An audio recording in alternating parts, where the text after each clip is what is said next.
Hi,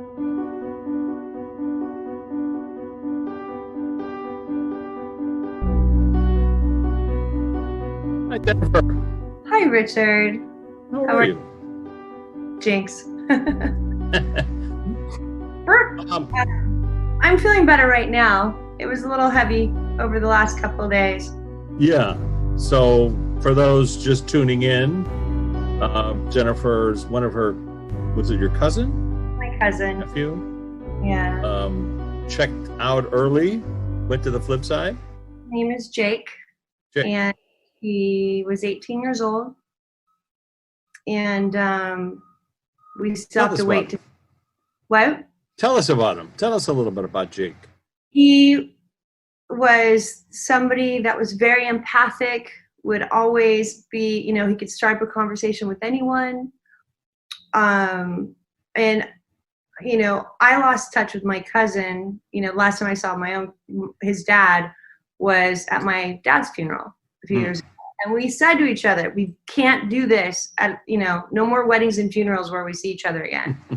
Sure enough, it happened again. Yeah, I'm sorry. So I personally I know the family really well. I didn't know Jake really well, but from everything that was said about him and from the pouring of love that was given for him, he is, it was interesting because because it was in a Mormon church, outside, but the Mormon religion, they believe in the afterlife, right? That's there is an afterlife. So that gave a lot of comfort to them.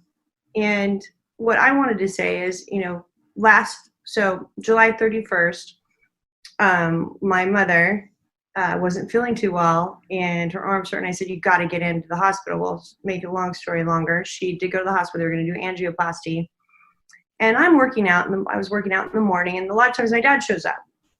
Well, my dad showed up with my grandpa and grandma Coleman, which I don't see very often in spirit.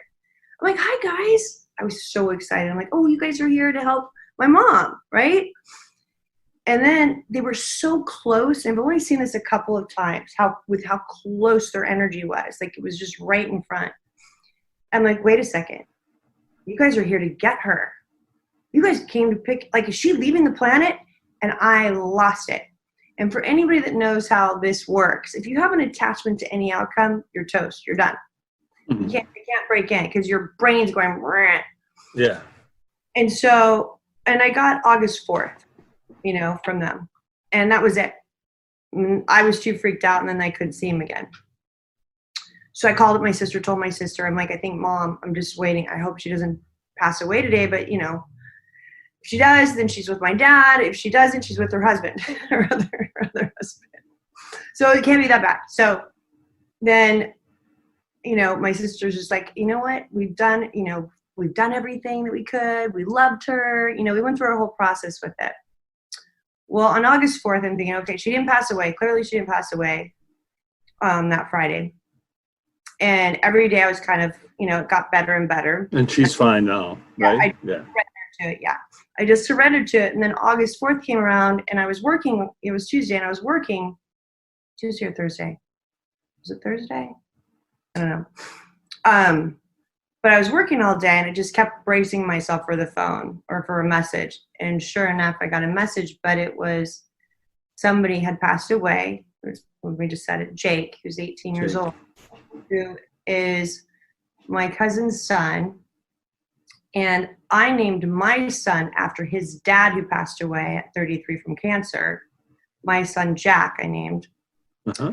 He passed away that night, July 31st, that night. So my parents and his great-grandparents were there to get him. They were there to get him. So have you had a conversation with Jake since he crossed over?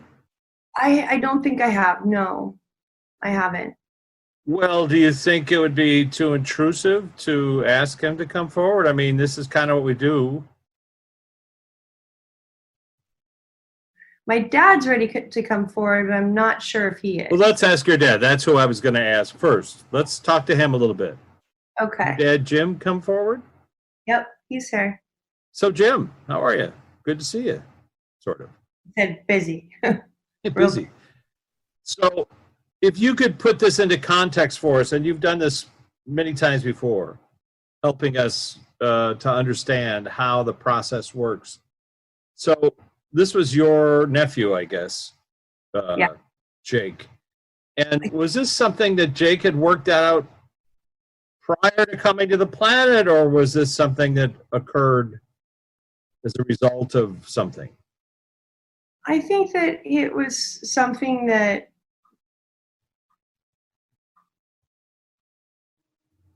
prior. And now I have a flashback of I did speak. I'm like, what was this all about? And I don't,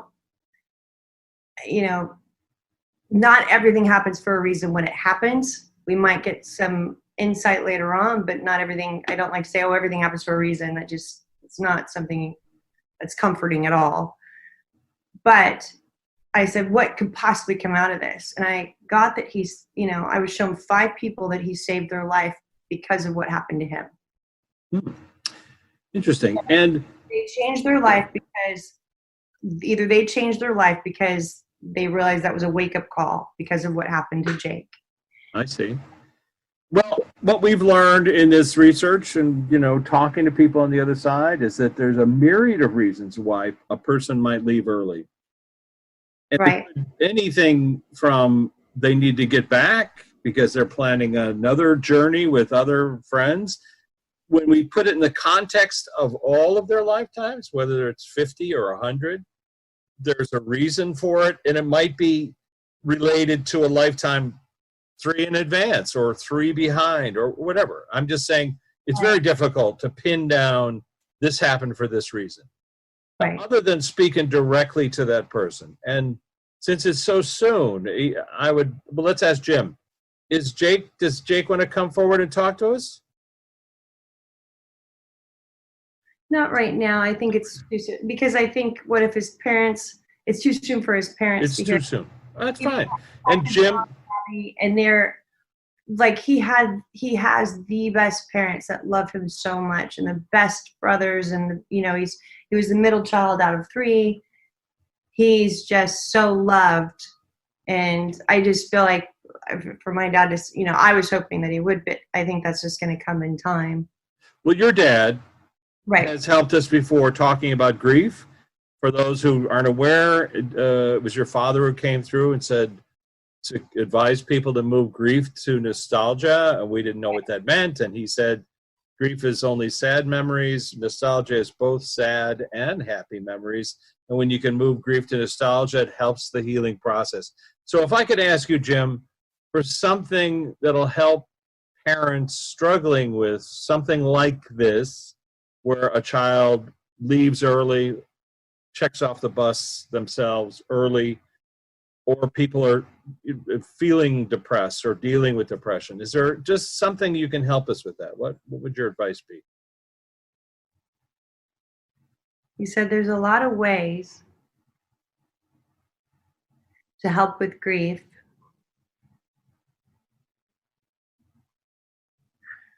First of all, know that you're not alone. You're never alone.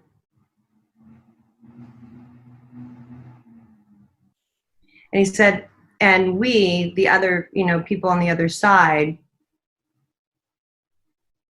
are doing our best to help you not have grief. We're trying to show you signs that we're around, whether it's with music, whether it's with pictures falling, whether it's with transistor, like he showed me a transistor radio, but like a television. Your dad's reference. Yeah.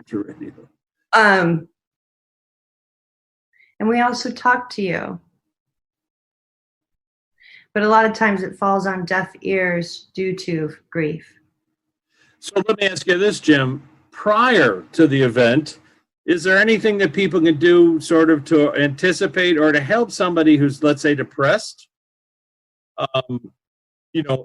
needs help but doesn't know who to ask? You said we're always connected. Who do you mean by that?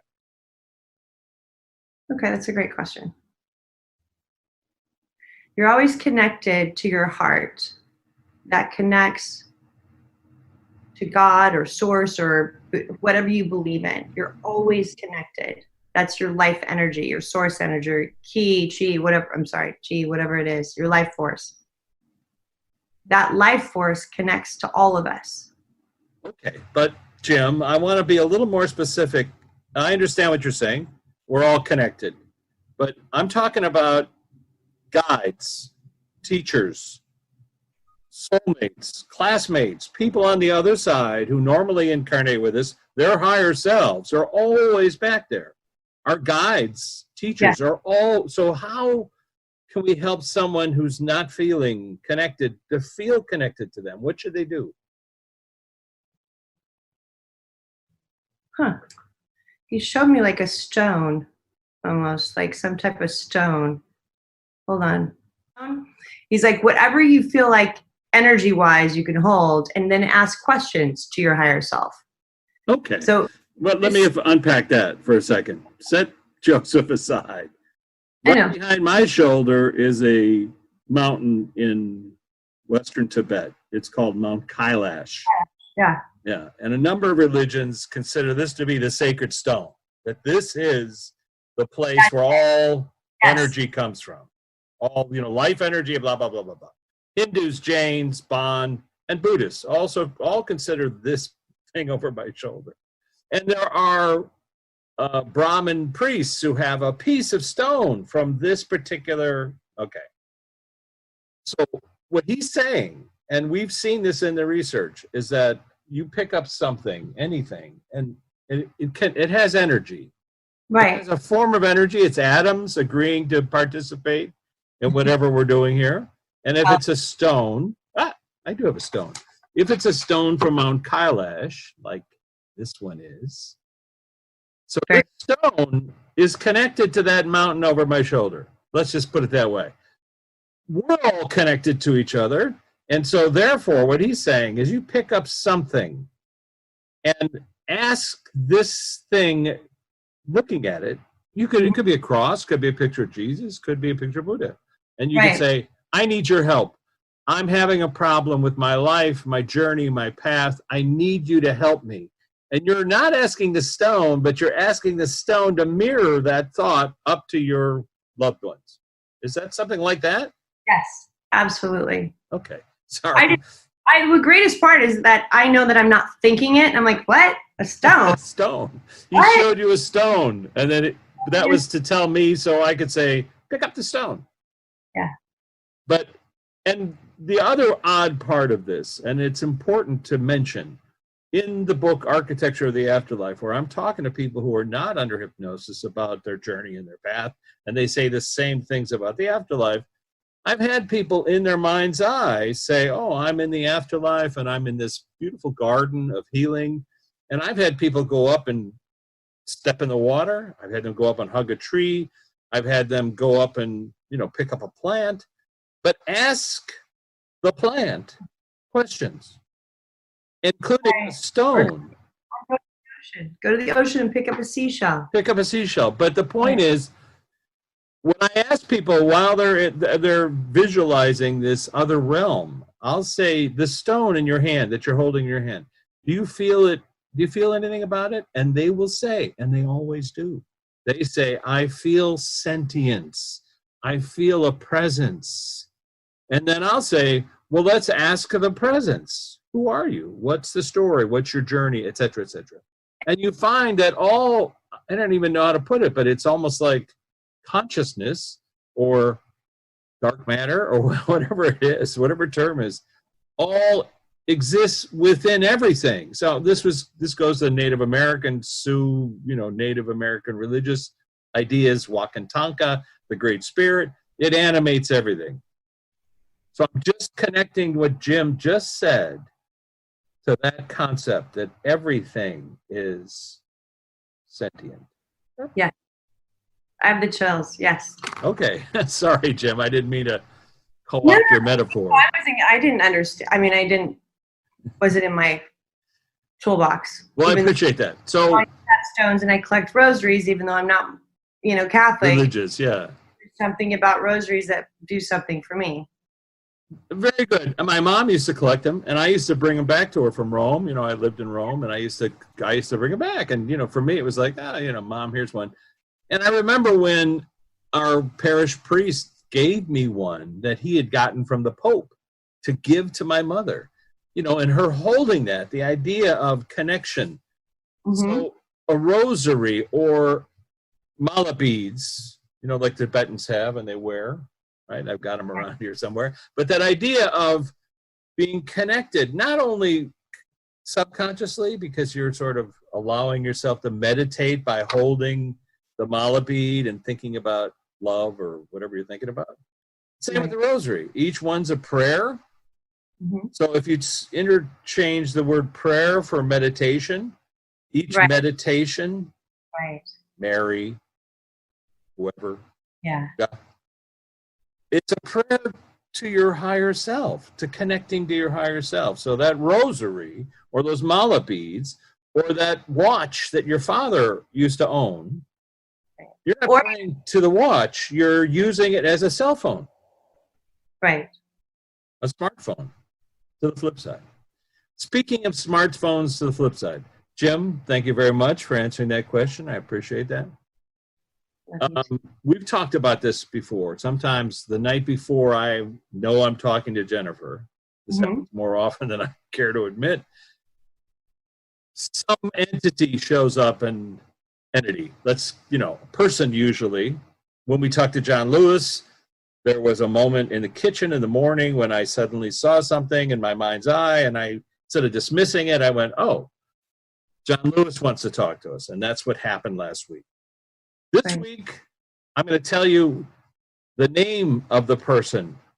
Can I just share with you real fast what keeps showing up or pops in is some, I don't know if he's an Indian chief or something like that. Some type of, I don't know. But that's okay.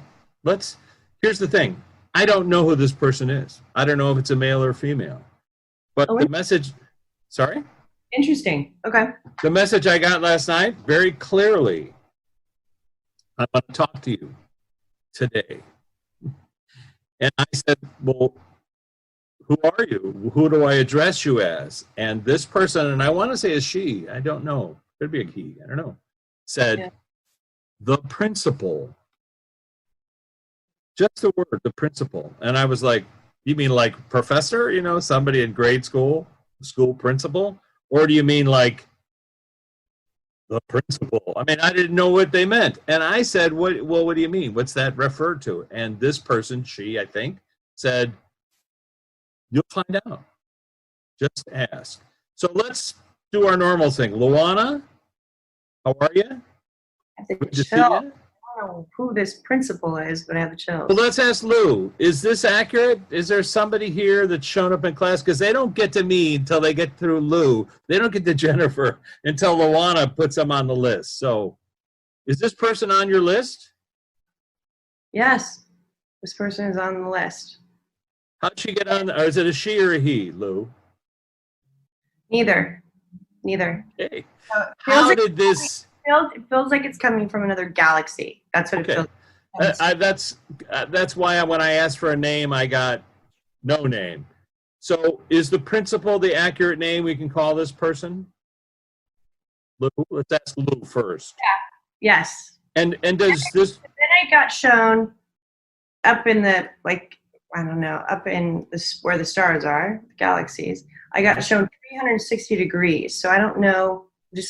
We'll just keep. Allow that. Okay, we didn't ask for a location, but I appreciate that. That would have been a question. But Lou, how would you characterize this principal? Is this a male or a female? I mean, just to give us a reference point. Neither, both, more one or the other? It's a trans female. That's the essence. Okay, very good. So I'm going to call her for the sake of just syntax, so we can have a conversation. That's so interesting. Knowing that that's a he and a she. Yeah. Let's just allow it. Luana, why did this person come, and I'm asking Luana this, before we get to this principal. Why did this person want to come to our class today? Why was this important for them to communicate to us in this manner?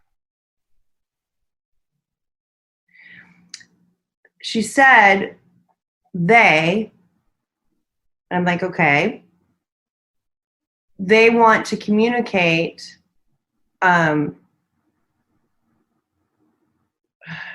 how they're helping the planet. Very good. Thank you. That's a specific answer to my question. It's important to talk to us, not important whether it's a person or a they or from a group of people. But Right. if I can ask you, thank you, first of all, Principal. Can I speak to you directly? Can I ask you questions directly or help Luana? Yeah, you already are. Okay. Have you done this before? Or have you talked to people on the planet, our planet, this way? I feel like they help people. She's blah. They're showing me the heads of people, and they're showing me putting Putting information, ideas. ideas in their, like planting trees or raking, something doing the I beach. understand. Like planting ecological ideas to help the planet. Very good. Why are you doing that? Do you feel, is this like your job? What's funny is they're like, it'd just be interesting to just tell you guys versus planting the ideas. I feel like they're in charge of, like, that's why they said 360. They're in charge of, like, almost like the cleanup crew for all of the galaxies or all of the planets in our galaxies. Okay, very good. Have you ever incarnated on Earth? No. No. And in your realm, where Feel everything from the trees. Like they feel everything from the trees. from, like, the trees, and not necessarily humans, but from the trees and from the earth. So Okay. So more connected to, let's just call it that, more connected to the sentience, the energy involved with flora, fauna, trees, the earth, extended time. Trees that live 600 years, thousands of years, et cetera, et cetera. Okay. And we've had weird conversations with trees that are really old. So, and I know this is an odd question. I know. Hold on a second. Go ahead. I just felt like one of the oldest trees in the world died recently. I'm sorry to hear that. I'm sure we could talk to them. Question for you, Principal. But maybe that's why they're here. All right, question for you, Principal. What is it would you like to us to convey on your behalf? Okay. I'd like you to explain to everyone. Now's the time, more than any, to really start helping the planet. And I see fish dying. I see, like, they're showing me the ecosystems failing. And then I just saw glaciers, crumbling. Melting. Yeah. And so what would be a dramatic piece of advice, a direct suggestion for us? What would be 1 or 2 or 3 or 5 things we could do? he says you can plant seeds, whether it's through the mind or physically planting seeds in the soil, trees, anything to make things grow. Okay, I'm going to give you that as number 1. Plant seeds, whether it's metaphorical seeds, whether it's physical seeds. Right. Plants, trees. We've heard this before. Plant 1 trillion trees, you'll lower the temperature of the planet. Is that correct? Yes, by a lot. Okay. If we keep it. Yeah, 1 trillion trees. Right now, there's apparently like 3 trillion trees on the planet. And if you plant another trillion, it'll bring the temperature down, increase the oxygen level. We've heard that from trees. Yes. The second thing we can do in terms of fish, in terms of water, or is it all just goes to the seeds? More cleanups in the ocean. More ocean cleanup. Okay. Yeah. I'm writing it down like I'm going to broadcast it to the nation. Well, more cleanup in the oceans, but again, those seeds will trickle into that by trying to preserve the ocean, trying not to, not pollute, trying to have more of your carbon footprint to a For minimum. those that are tuning in for the first time, I also want to mention the show Connected, which I've been watching. It's on Netflix. Wonderful science show, which shows, and I've seen some of these before, but it shows how interconnected we all are. Is that Zac Efron? No, it's a brand new one. It just came out. It's on Netflix.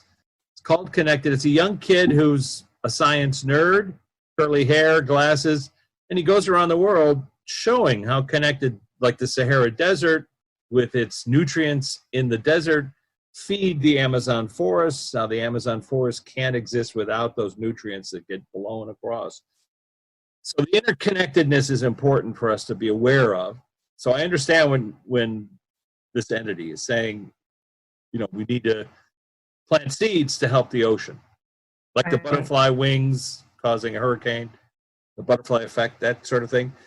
But let's focus on human behavior, thought processes. Is there anything that we can do to help them other than starve them to death? Real fast. He just showed me the bees dying. Bees dying. Is there anything we can do to prevent that? Not right now. Okay, but for the future, what can we do? I mean, planet's not going anywhere. Just those two things. What? Bees? Tree, planting seeds, and the Planting water. seeds. Oh, okay, very good. All right, I'm not going to make him give me 5.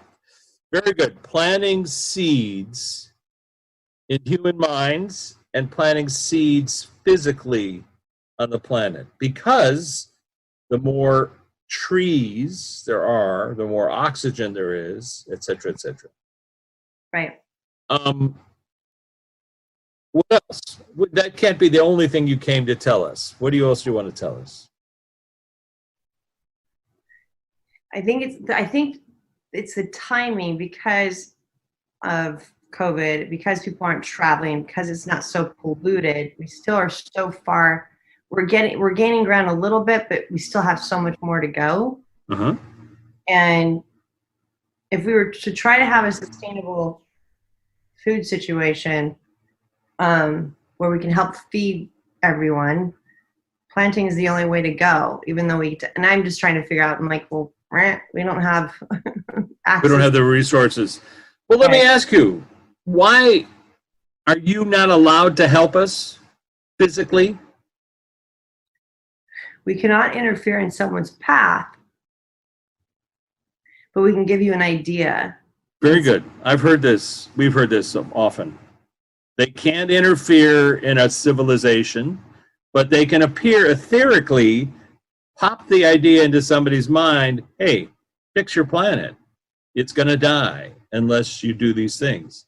Have you been successful at that on other planets? That's a trickling effect that goes, that makes it to where if we do something about our planet, it's a trickling effect helping other planets.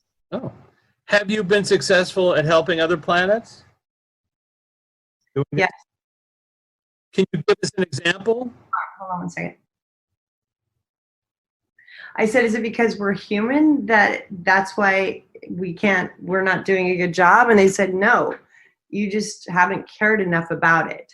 There's not enough of you that care enough about it. It's not just because we're human. I do remember asking a tree about why they're sharing this knowledge of being sentient and passing along information. And the tree said, you used to be able to hear us. You stopped listening. Right. So right. Let me ask you some questions, Principal, about your realm. Are you in any form in your realm? Do you want to show Jennifer? Or are you a mental image or a light? Or what is your... It's so interesting that you say that, because I kept seeing things scattered. Like it wasn't a form like us or a form. And then I saw it scattered into like an angel, like what you would have like an angel wing. Like that's an angel wing. Yeah, guardian angels. Okay. Well, let's ask our principal. Would you... They're the guardians of the planet, it feels like. Guardians of the universe. So would you care, I mean, not to, put in a box to reduce syntax, but for the humans out there listening in, when I ask this question, they're going to listen up. Would you consider yourself an angel? Yes. Would you consider yourself an archangel, human term? They're not an archangel, but they help serve the archangels. Very good. So let me clarify. You do not incarnate generally. No. Never incarnated. No, they're just connected. Just connected. And is this part of the source's plan or idea or architecture, or who was involved with parsing these energies out into different parts of the universe? Saying it was us. Okay, very good. It was us. And what that means, if I may unpack it or explain, we create reality. Not just this one that we're hearing in this artificial reality called the internet and Earth and blah and Rich, Jennifer, but also the rest of it, the afterlife, et cetera, et cetera. Is that what you mean? So Yeah. we've created everything within it. All right, very good. Have you ever shown up to a human on the planet so they looked at you and they went, ah? He showed me Einstein. You scared the shit out of Einstein? Is that what you're saying? Or helped him? He just knew that everything's alive. She just showed me. He just had the equations that everything's alive. So they did show up to him through here. I see. When he was asleep, let's allow. Not that he was sitting in a coffee shop. The person that was he just showed me underneath the Bodhi tree. Buddha. Buddha. Yeah. So let me clarify that one. Are you saying that's an example, that's a metaphor, or were you actually were one of the people who showed up to talk to Buddha 2,500 years ago when he had that experience under the Bodhi tree? We showed up. See, I just want to clarify something to the audience, which is I have no personal desire for an outcome for this sentence. The question, very simple. Were you there or were you not there? Jennifer would tell us if she said, no, I wasn't there. I'm just giving you a metaphor. That's fine. Showed me they didn't show physically to Einstein. He was Einstein, but it was more of a mental thing. And physically were shown.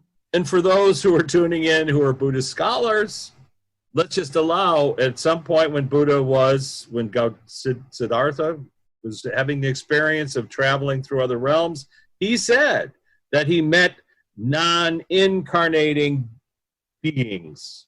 Oh wow! He called them deities. They didn't use the word. He didn't use the word angel, but he called them just what this person is describing. They show up as angels to people that believe in angels and deities. It's the same energy. Same energy. But if has anyone ever ascribed a name to you on the planet, like given you a name? This feels like my dad's teachers. Oh, a little bit like, but the 8 arms. The 8 arms. But is this her? I don't. Is she blue?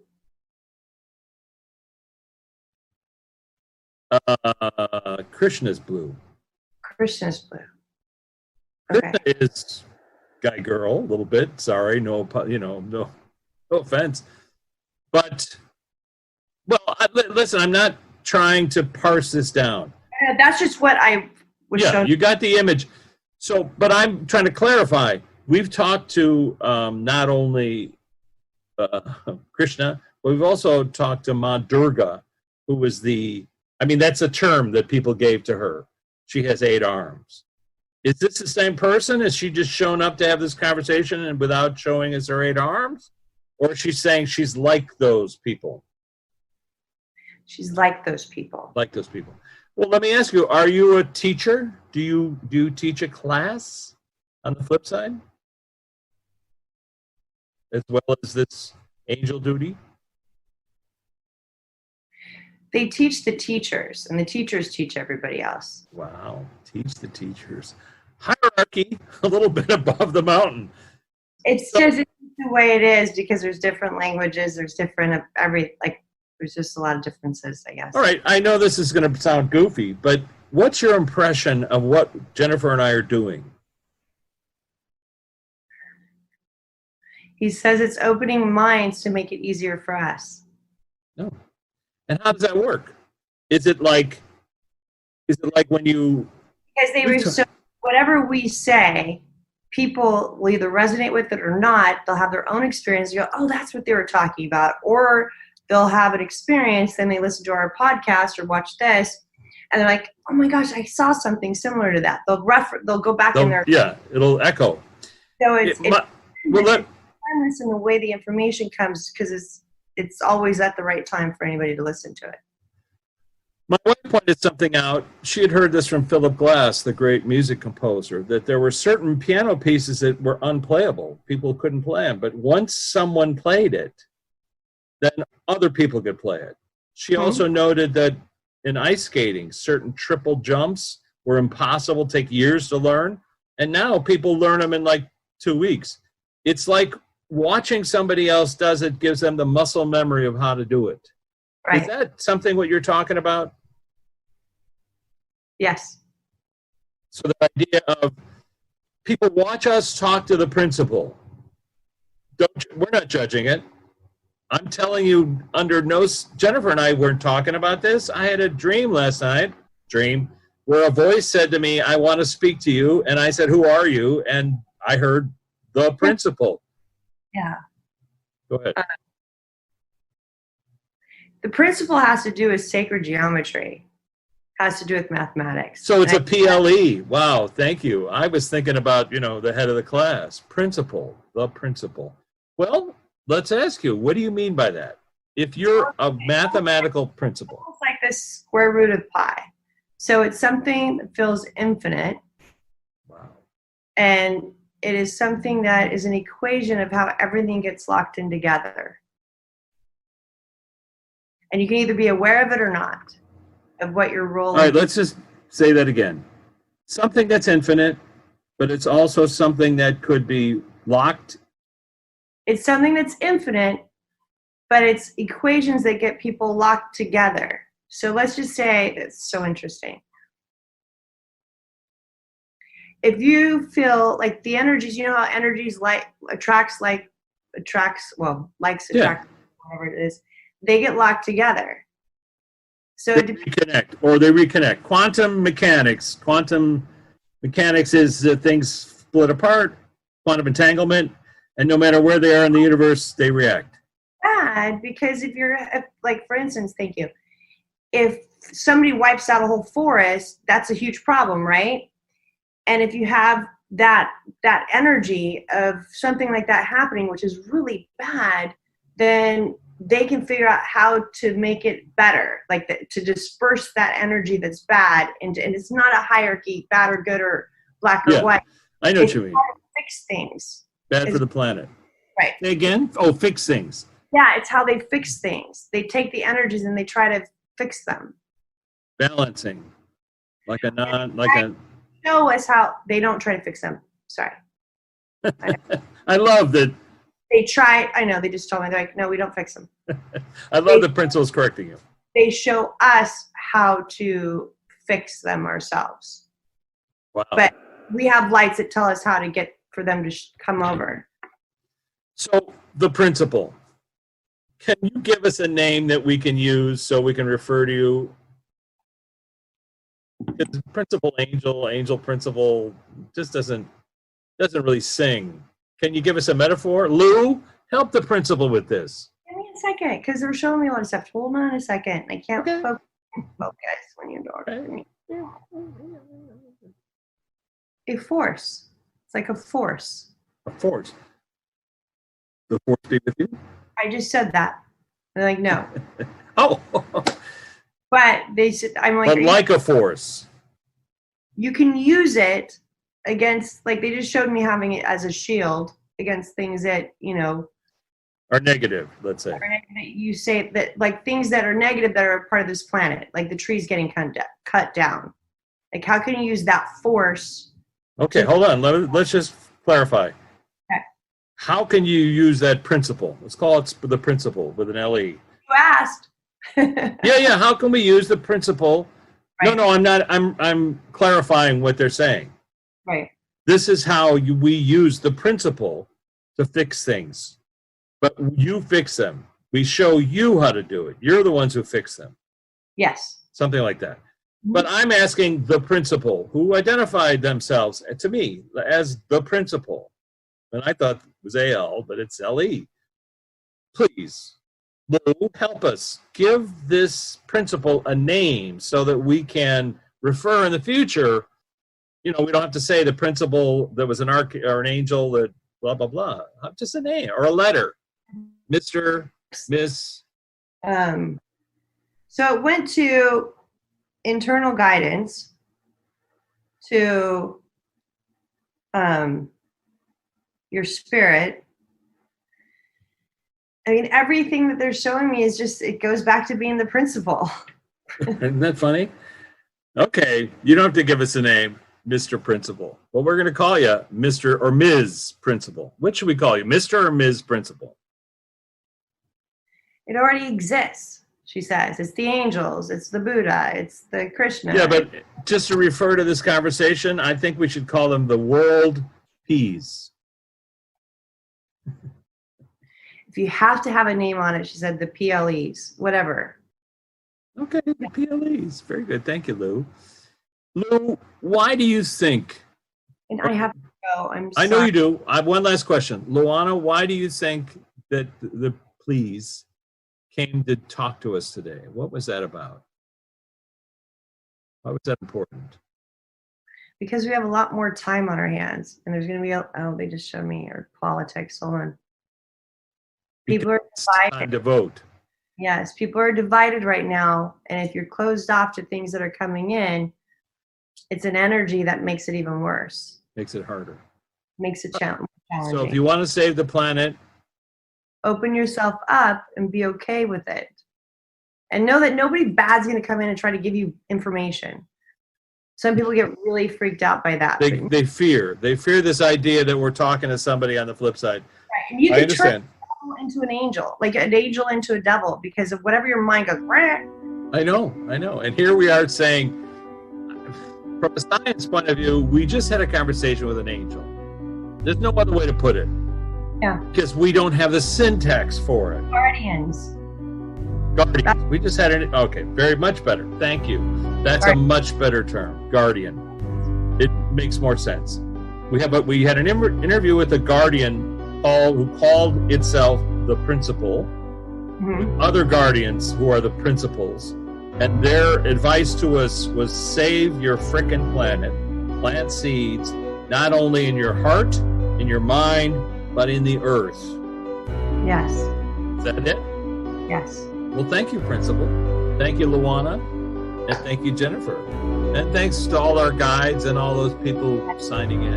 Jake, we'll talk to you some other time when you're ready. Yeah, you're always welcome in our class. But you will be teased. Mom and Dad, that's the one thing I'm getting over and over. Say again? He loves his family so much. That's the one thing I am getting. Oh, Jake came through to say that. All right, thank you, Jake. We'll talk to you in the future, our friend, when you're ready to do so. All right. Thank you. Bye, Jennifer. This has been Hacking the Afterlife podcast with Jennifer Schaefer. For more information, jenniferschaefer.com, martinizone.com, or richmartini.com. Hacking the Afterlife documentary is available on Gaia.com via Amazon Prime.